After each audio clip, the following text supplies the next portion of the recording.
What is up, you guys? Today is a good day. I got the glasses on because the car does not have window tints, but we just got a new car delivered yesterday. We've been waiting for this car for almost 2 years now. It's pretty crazy to think about, but it's finally here.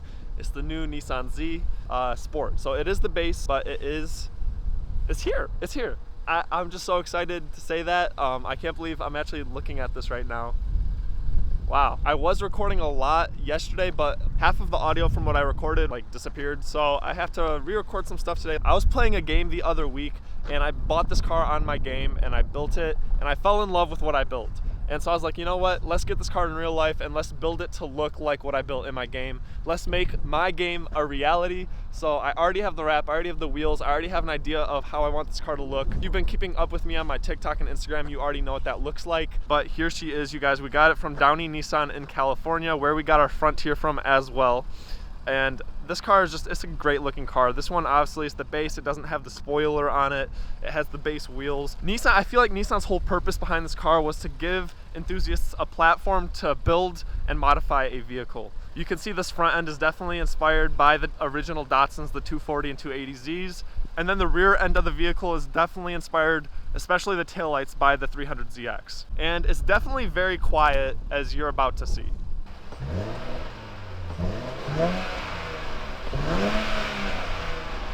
There's a few small upgrades that the performance level has, such as 4-piston calipers up front instead of 2-piston calipers. It has rev matching available on the inside, different wheels, has a spoiler, also has the limited slip differential where this has an open diff, and some other smaller features, but those are the main things. Two things that I'm not so happy about. One is the braking period. That's out of my control. That's kind of expected with a new vehicle. I'm not allowed to push this car over 4,000 RPMs until I reach 1,200 miles. So yeah, that kind of sucks. Secondly, literally on my very first drive yesterday, I noticed there was a problem with the transmission. Nissan held onto this car for an additional month and a half due to a second gear grinding recall in the transmission.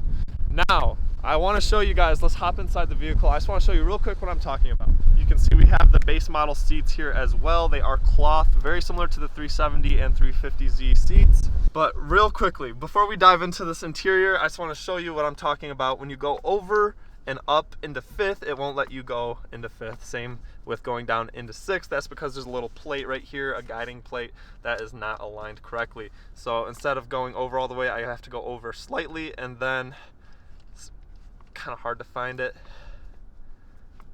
It won't really go into 5th gear or 6th gear. There we are.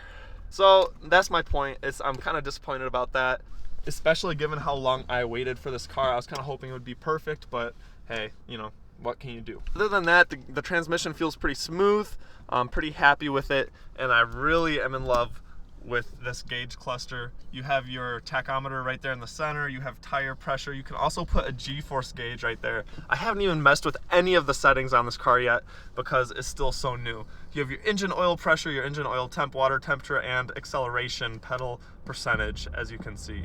Other than that, you also have your iconic 3 gauges that the Z platform has kind of always had since the 350s. Your boost gauge in terms of PSI, your turbo speed, and then voltage for your battery. This car does incorporate a lot of little features from other generations, as we've already seen from the exterior, but also from the interior, such as the gauges and the door handle and vent combination from the 350Z. Look at all the salt on this ground, you guys. This is what it's like living in Michigan. The roads are white because of all of the salt. I'm also very sad, I can't go over that 4,000 RPM limit.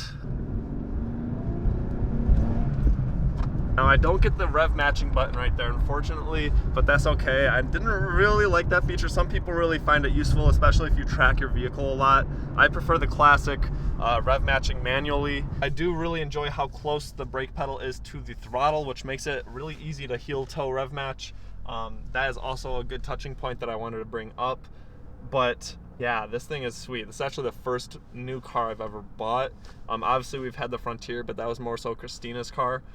This is it's cool having something that's semi-reliable as a daily driver now, so I could get used to this for sure. The car is a twin turbo V6 and it's making about 400 horsepower to the crank, so that is also very exciting.